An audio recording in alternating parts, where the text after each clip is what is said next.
We review the Ravens 2021 season with a very special guest next year on Locked On Ravens.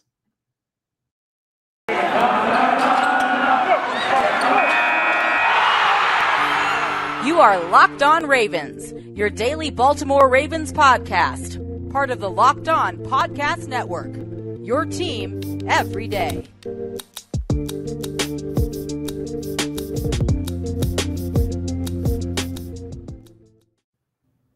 As we return here with another episode of Locked On Ravens, I'm your host, Kevin Oestreicher of Ravens Wire, and back with us here today, still on a Purple Friday, although an off-season Purple Friday, unfortunately. Former Ravens wide receiver, Super Bowl champion Qadry Ismail, and Q, the Ravens, unfortunately, 6-game losing streak, unprecedented in the John Harbaugh era, just injuries, an untimely COVID outbreak, play calling, execution.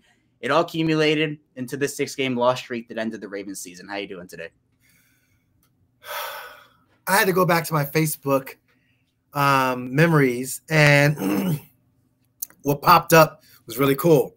There was the extremely, extremely cold trip up to New England 2013 when you are taking on the New England Patriots and beating them in the AFC Championship game. There is the extremely just wild finish, one of the best finishes in Ravens football history in Denver, the Mile High Miracle. Calling both games really was just extra special. I love that it came up in my memories because, that's where, for me, it's hope springs eternal when it comes to this Baltimore Ravens team. I think that they're a good ball club. I think that they have some talented players, some really good coaching. But this year, 6 in a row, if you told me they would start off the way they started off, end the way they would end, I would be like, man, you're on something, because that just is so un-Raven-like. But you are what your record says you are, and you finish off the season on the worst of worst notes in 8-9.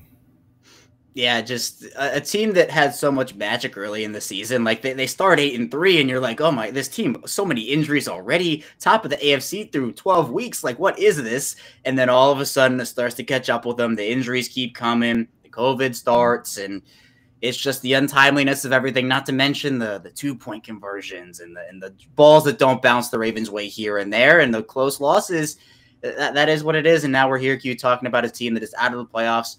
Holds the 14th overall pick, but I'm sure a lot of people would like to see this team be in the postseason right now and playing for a championship. But Q, this team in 2021, again, they fought. It just wasn't enough. And on the offensive side of the ball, injuries were aplenty. You start off the year with J.K. Dobbins and Gus Edwards tearing their ACLs. Lamar Jackson later in the year being done for the season after suffering an ankle injury in Week 14. But I thought that there were positives to take away. And I know that moral victories don't win championships. They don't win playoff games. But heading into next year, they do have some stuff to take away. So, Q, what were some positives that you saw from this Ravens team on the offensive side of the ball in 2021? Well, the elephant in the room positive is that you had Bradley Bozeman, hold it down at the center spot when last year it was a major concern, and you had guys where they were losing games because of just not being able to do the fundamental snapping the ball. I think, Rashad Bateman, when he was cleared, ready to play after, having surgery and not really knowing if he was going to play or if he might have missed the whole season, he comes back and, you saw him shine and you saw how well he looked. Odafe Owe, he had a typical rookie season in a first-round pick, and that you had a guy that, just showed some amazing talent. That Kansas City Chiefs game, there were some other games where he certainly had a huge impact, but that one was kind of like his coming-out party, if you will. But there were times where, last few weeks, he was inactive and dealing with whatever injury it was. And I just think that the moving of Patrick Queen over to the wheel from the mic, bringing back Josh Bynes. Josh Bynes, I am appreciative of him. I love the way he showed great leadership, and they really needed that position to kind of settle down, and it did. Wish they would have made more splash plays from that position, but I think that, Patrick Queen found his spot. Josh Bynes, I'm hoping that, the Ravens do well by him and recognize they need to keep him. And he said as much. He's like, look, I'm not about that one-year contract anymore. I'm like, hey, I'm ready. I got years left. So I was pleased to hear that. It was the year of Mark Andrews. It was a year of talk about holding it down. My God, man, that dude, broke franchise records and almost darn near was sniffing at the single season all-time record for tight ends. And so, he's certainly going to, make probably somebody's first team All-Pro, deservingly so. And he just came up clutch from start to finish. That was huge. From start to finish, he played extremely well. And then the surprise, although it's a 6-game losing streak, so you really, this business is about wins and losses. But I was, pleasantly surprised with Lamar Huntley. Tyler Huntley, whose game resembles Lamar's game an awful lot, to even have a Freudian slip. But what he did in Chicago was really remarkable and should be applauded. But Justin Tucker is the all-time greatest kicker in NFL history. Let's just put that out there. Adam Vinatieri can probably make an argument as far as some of his clutch kicks that he has had in his career. But later on in his career, he struggled as far as being an Indianapolis Colt and really, making things happen for their ball club. But Justin Tucker, to me, clutch kicker, the most clutch kicker in NFL history. Yeah, there are so many things to take away positively from this year. And I know a lot of people were kind of riding that wave of the early season where we saw the passing offense hitting on all cylinders. The rush offense was better than it was in the second half. The defense struggled a bit, but still, 8-3 with everything they had gone through up to that point was very impressive. And Q, you mentioned surprises, with Tyler Huntley being a guy who, coming in the Chicago game and even showing some competitive fire, competitive spirit, and being a guy who can run this offense when Lamar Jackson is out. Were there any other guys who surprised you in a positive way this season? Josh Bynes was one for me. You talked about him a bit earlier where it's like, he's coming back, his third stint in Baltimore. How much does he have left? Well, he has plenty. And he showed that over the course of the year. So were there any other guys who surprised you in a positive way for this team? I think from the bigger picture, I would say, so from a negative surprise, it surprised me how Sammy Watkins fizzled. And he started off strong. You could see they wanted to feed him the ball, but it surprised me that he fizzled. A pleasant mid-season surprise would be Hollywood Brown, because he kind of, started off so-so, had the redemption game, if you will, against the Broncos after a horrendous week in Detroit. I look at the running back situation, and you got to say somewhat of a surprise, pleasant surprise, because you had such high expectations for some young cats, and for this group of veteran running backs to show up is saying something. And I give credit where credit's due in that regards. Alejandro Villanueva, sure. He played every game and, he was out there and was available. I just think there were times where it's like, mother of pearl. Why can't we have Orlando Brown Jr. back? Why can't we have Ronnie Stanley back? You kind of just missed some of those, cool moments of just manhandling a DN that's trying to come off the edge. McCurry, I think, he showed well. He got paid, correct? Yep. Yeah. So clearly EDC saw something, and I don't know, but like Pancake Pat, I love his game. I think he is tremendous. Disappointing that he had to get on IR, but when he was in there, Pancake Pat doing what he does. Patrick Ricard, got to give him a big shout out as well. Yeah, I think it was also really cool. I talked about Bynes a bit earlier there, but just like these former Ravens coming back, like Tony Jefferson coming back on the practice squad and then getting called up. And, the expectations for a lot of people are like, all right, what's he going to do? What can he still bring? He coming off the ACL injury he had or the knee injury he had with the Ravens. With the 49ers, comes back and plays lights out football, and I think earned another chance with this team, at least in training camp next season. We'll see what ends up happening with his whole situation, but just those guys coming back like Bynes and Jefferson and making an impact was just really cool for me and a pleasant surprise. And even like the surprise of Mark Andrews, like it's not a surprise to me. He's a good player. Like we all know that he's one of the best tight ends in the NFL, but you mentioned it a bit, Q, his consistency across multiple different quarterbacks with Lamar Jackson, Tyler Huntley, Josh Johnson.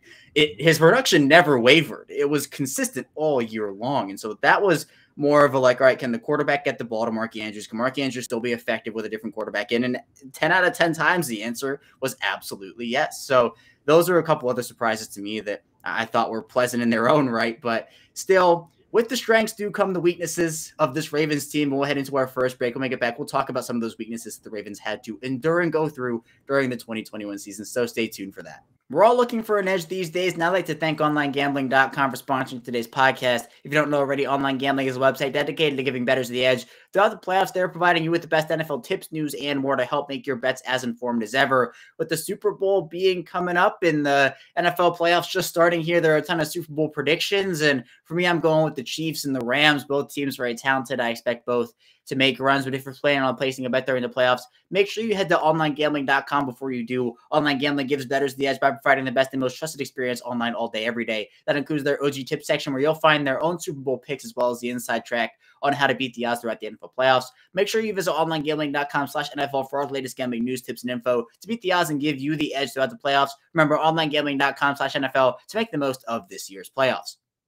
Hey, Ravens fans, this is Kevin Allshacker with an incredible app everyone who buys gas needs to know about and Get Upside. Just download the free Get Upside app in the App Store or Google Play right now and use promo code TOUCHDOWN and get a bonus 25 cents per gallon on your first fill-up. That's up to 50 cents cash back. Don't pay full price of the pump anymore. Get cash back using Get Upside. Just download the app for free and use promo code TOUCHDOWN to get up to 50 cents a gallon cash back on your first tank. Some people who drive a lot are making as much as $200 a month in cash back, and there's no catch. The cash back is added right to your account. You can cash out anytime to your bank account, PayPal, or any gift card for Amazon and other brands. Just download the free Get Upside app and use promo code TOUCHDOWN to get up to 50 cents a gallon cash back on your first tank. That's code TOUCHDOWN.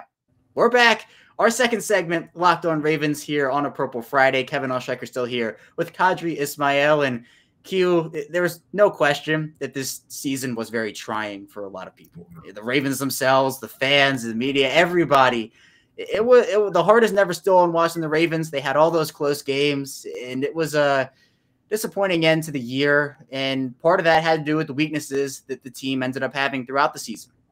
Now, I think they kind of shifted as the year went on. A lot of the talk early on was, can this team tackle? No, they cannot. And then they got better at it during the season. But Q, based off what you saw, what were some of the weaknesses of this team as they went through this 2021 season? So I think the weakness at tackle was evident when Ronnie Stanley felt he couldn't play. You're missing such a quality player. That really hurt.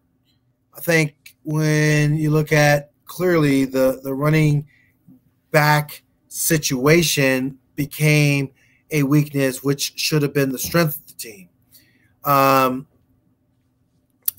Not that Mark Andrews needed a backup, but you didn't really get that multi-tight end dominance that we were accustomed and kind of got spoiled with. It made defenses defend the entire field, and it was tough. When you just have Mark, it's different. But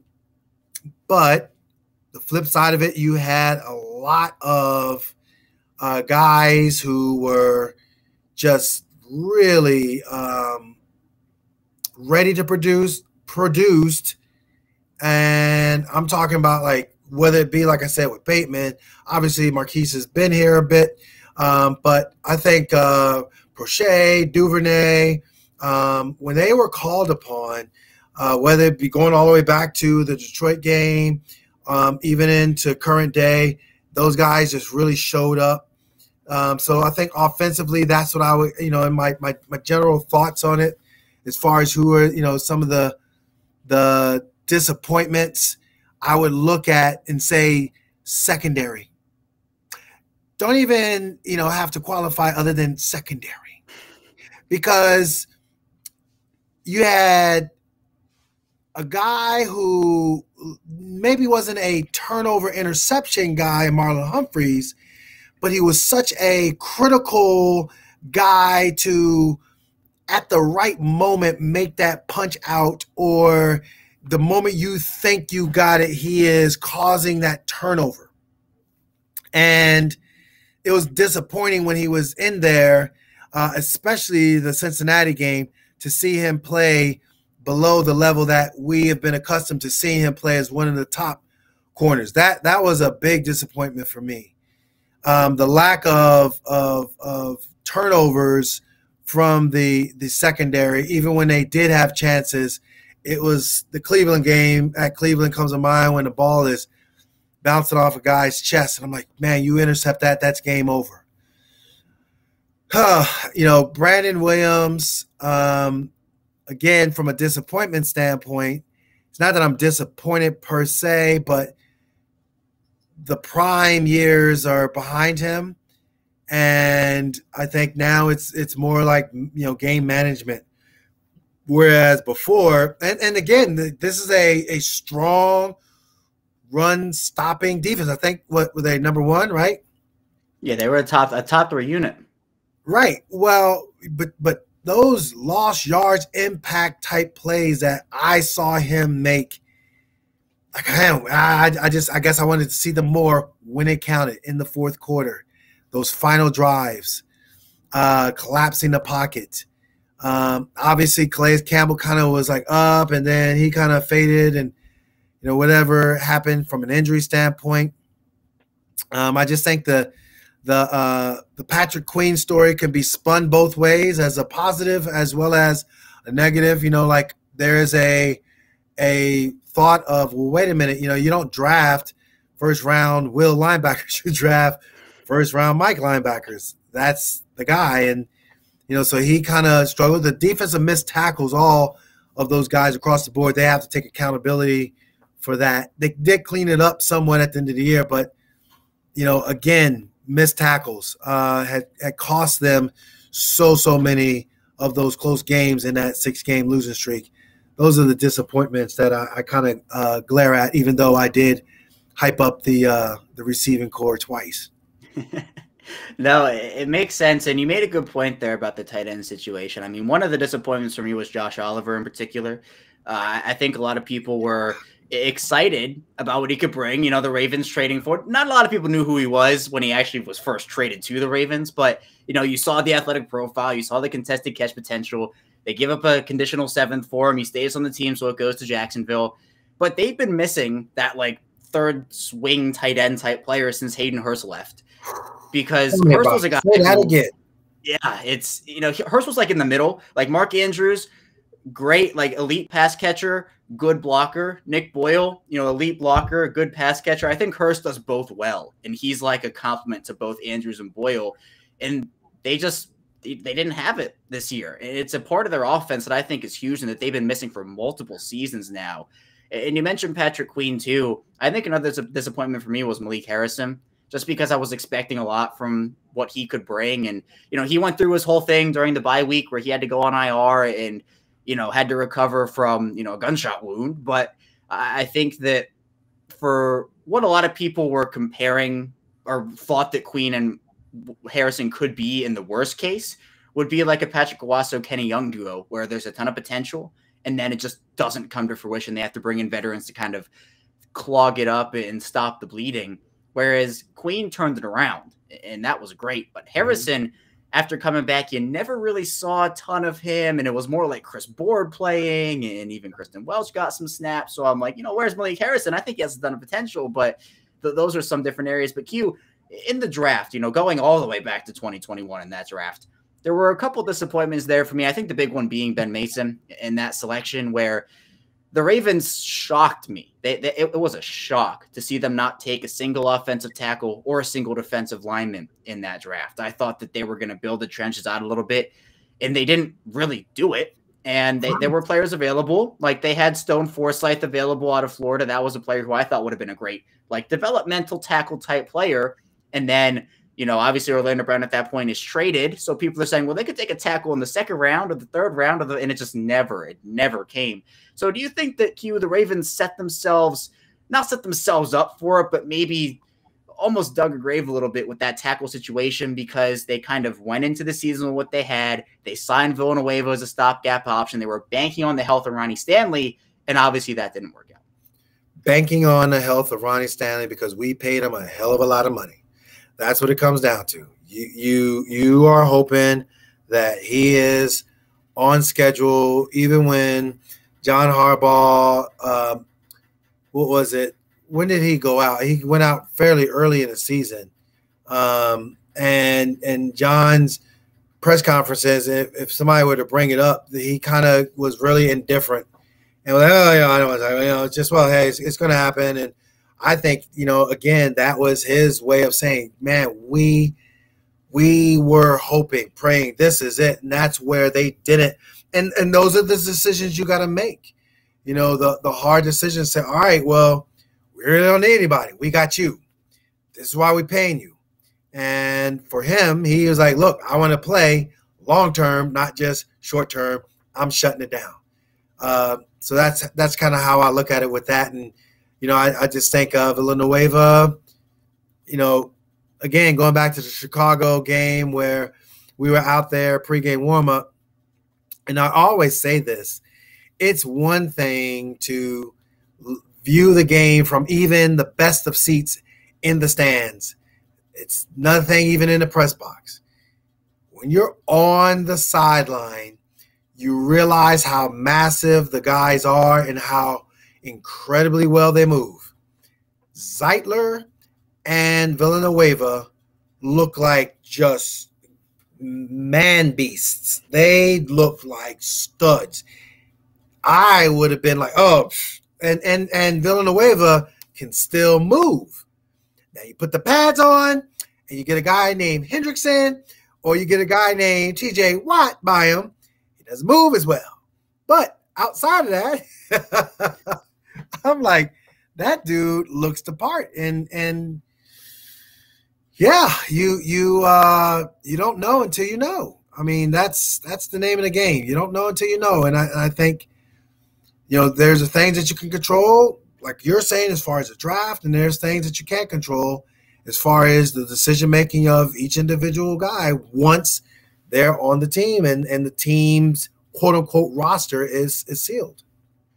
Right, and I don't think in any way, shape, or form, Eric DeCosta set this team up for failure by not drafting. No, I mean, look, they relied on the health of a player they paid $100 million to, as I think most teams would, because that's a hefty sum. Stanley has proven over the course of his career that he can play at an extremely high level. So look, if you're banking on a player, I think Ronnie Stanley's a pretty good one to bank on, but at the same time, he's never played a full season in his NFL career, so there is an injury risk. And the ankle injury that he suffered against Pittsburgh, what seems like years and years ago, but only about a year and a half ago, it was not pretty. And a lot of recovery comes with it, and it's not an easy thing to come back from. And the thing with playing an injured player, and I know we've talked about this before, Q, is that if you put him on the field and he's not 100%, one, you're just not getting the production you need out of a guy, and it hurts the team on the field and what you can do. But two, the risk for injury is massive. So shutting him down, I think, was the right decision. And how much would a developmental tackle have done for them in that situation? Who knows? But I think that for what the Ravens went through, no one could have predicted. No one could have built a roster for what they went through this season. Yeah.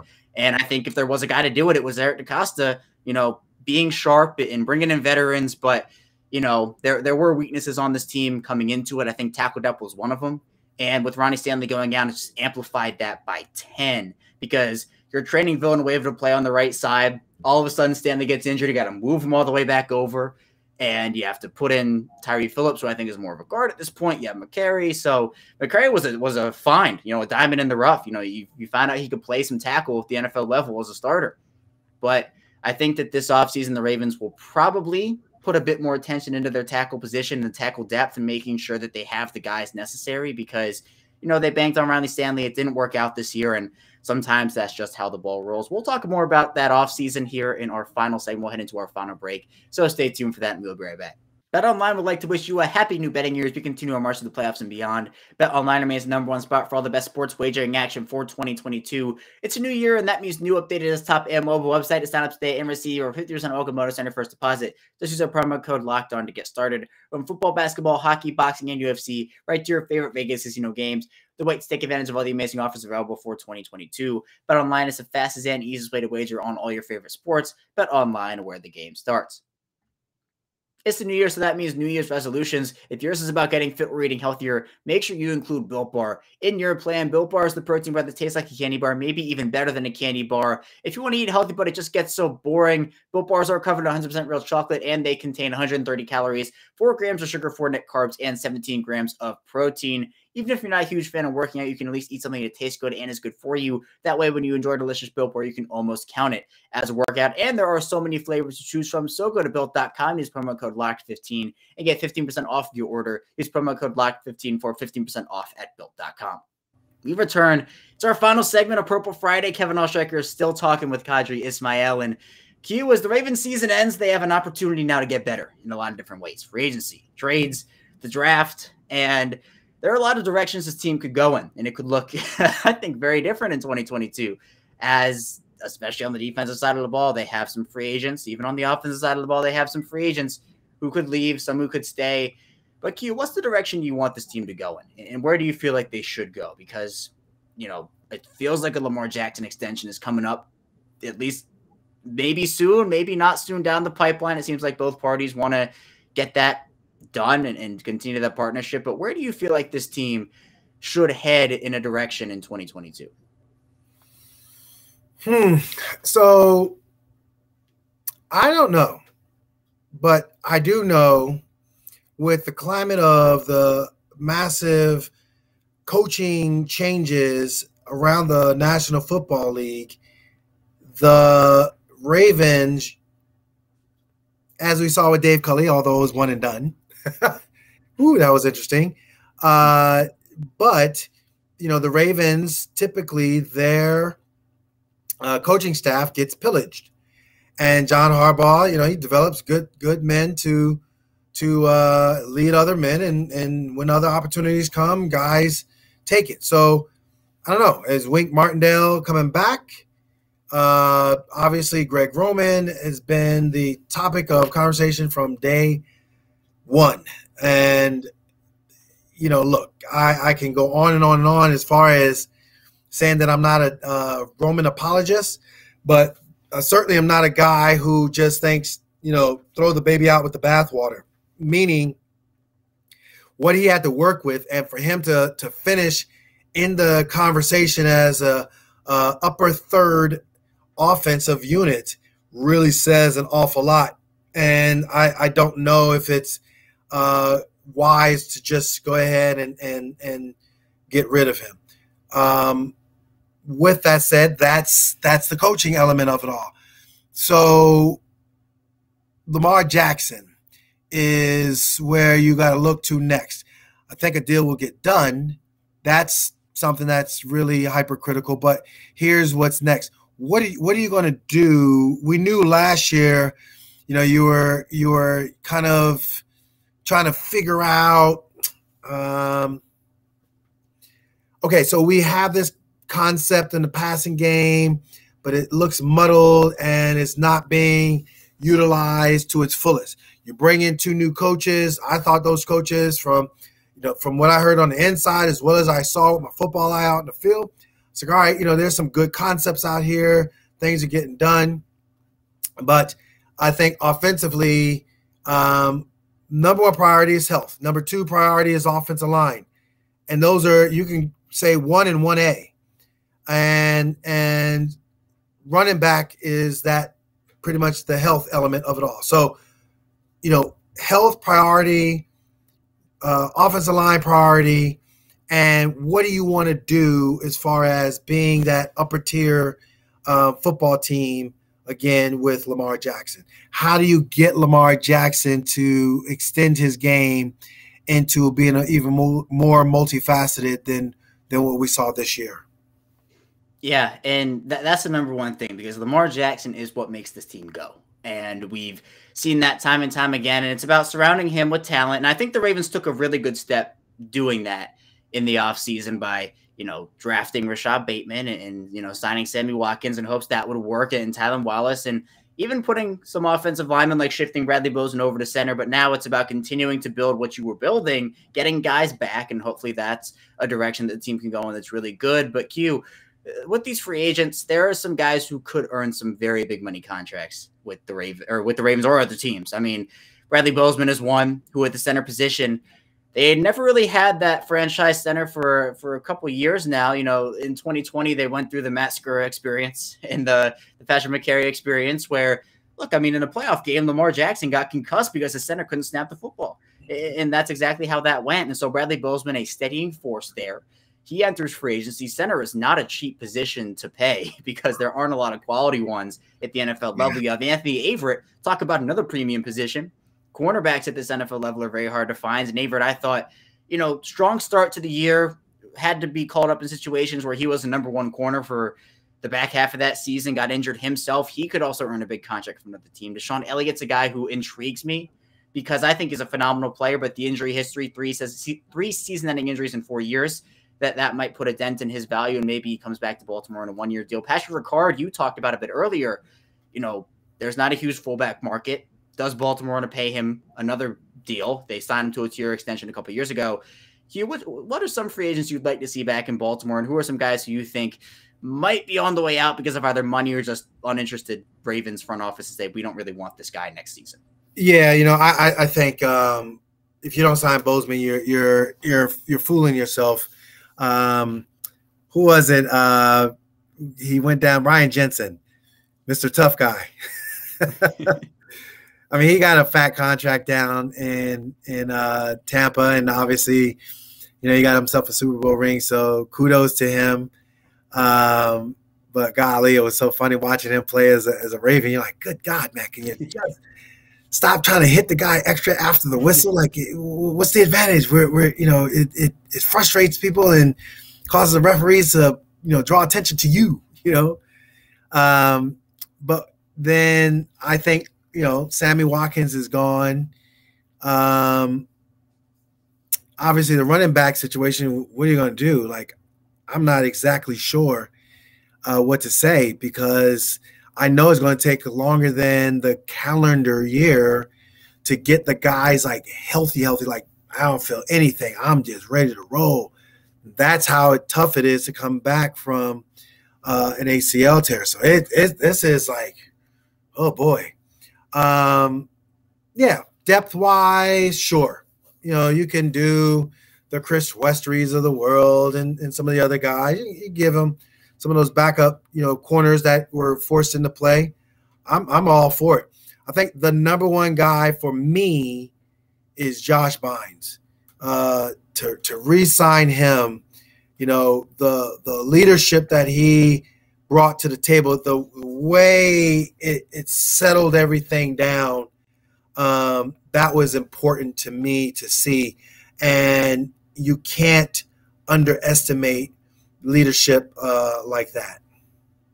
Yeah, and I think what Bynes was able to do was I called him the savior of this defense because, they were struggling badly in multiple areas, and he came in and was really a steadying presence and a steadying force there where I think, yeah, it was good for him to come in there. I also think with the reported Tyus Bowser injury, re-signing Justin Houston is a big priority. And right, that's like the 2021 season.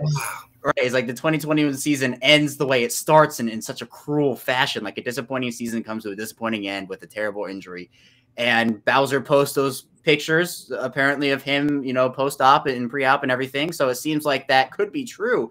And if it is, I think Justin Houston is a guy who the Ravens should re-sign because he showed flashes, and he's not the same type of player Bowser is, but he was productive. And I think that's a player you should re-sign. I know, Q, you don't want to see Devonta Freeman kind of getting there and then not getting there and just be like, oh, just break it. But I think he could come back. I think that's a player. I mean, you got a man crush on Devonta Freeman. Let's just admit it. Good God, man. I want to give him credit. I want to give him credit because at the start of the season, I thought he was not great. I thought, how much does this guy have left in the tank? It didn't really seem like he was fitting in. And then, look, the second half of the season, I thought he played well. The thing with me with Latavius Murray, to go in a different direction, is he's a Gus Edwards type player, very north-south runner. And with them getting Edwards back, I just don't see a place on the team for him next season. Week 18, I don't know what he had for breakfast, but he was the best running back on the team then. But I think, maybe the Ravens want to go younger there. I don't know. But I think Bynes is important. I think Brandon Williams on a team-friendly deal would be an asset. I think the way he played in the second half of the season was great. And, not paying him $10 million a season would definitely help. I think if Calais Campbell decides not to retire, bringing him back, although his production kind of up and down, would still be a player who could come and be productive. Yeah. So there are a lot of guys who could do that. Calais Campbell. I think this Ravens defense and this Ravens team has had the luxury of guys like him for decades, 2 decades and a half of a decade, to be exact. But I think also, he's a little long in the tooth, and that's just what it is. I don't know, like the impact plays you just want to see. And it also depends on whether he wants to, still play. Like there's that, there's that element that we kind of, look at and realize that, guys, they either have the passion to continue to play and make themselves available for the rigors of the offseason, to prepare themselves for the fun of the end season, and that's tough, and what does he want? What does he see? What is the flow for him? That's a really good one, bro. That's a really good one. Yeah, and I think the craziest part of the entire Ravens defensive line was in 2020, the Ravens' best run stuffer was not Calais Campbell, it was not Brandon Williams, it was Derek Wolfe, and Derek Wolfe missed the entire season. And that's another player who you're thinking of, oh, I remember that guy. Like, I forgot about that guy. But no, right. He was a player who made a huge impact, and back injuries can be tricky to come back from, depending on what actually it is.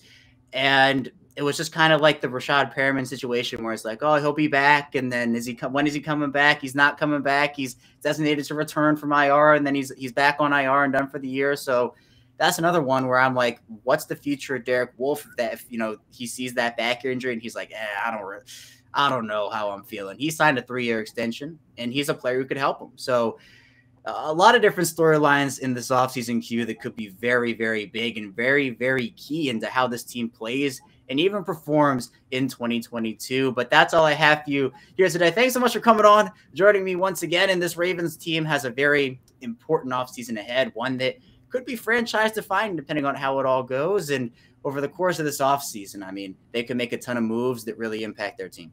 As always, a big thanks to Q for coming on here and talking Ravens football with me. I always appreciate his insight, and he's always great on the show. And if you're not subscribed already to the Locked On Ravens YouTube channel, I greatly implore you to do so, as we are growing at a very quick rate, and I'm excited for it. So if you have already subscribed, thank you. If you have not, I greatly appreciate you subscribing and liking the video and making Locked On Ravens your first listen of the day. We're also in audio form on Apple Podcasts, Google Podcasts, and Spotify. And be sure to follow me on Twitter at ChaosShark34 and the Locked On Ravens account at Locked On Ravens. We're still going strong in the offseason. 5 days a week still, 6 a.m. Eastern time. We'll be talking free agency, the draft, season reviews, season previews, and everything relating to this Ravens team every single weekday. But that's all I have for you today here on Locked On Ravens. When we get back here on Monday after a 2-day break, we'll be continuing to talk about this Ravens team. So stay tuned for that, and I will see you on Monday.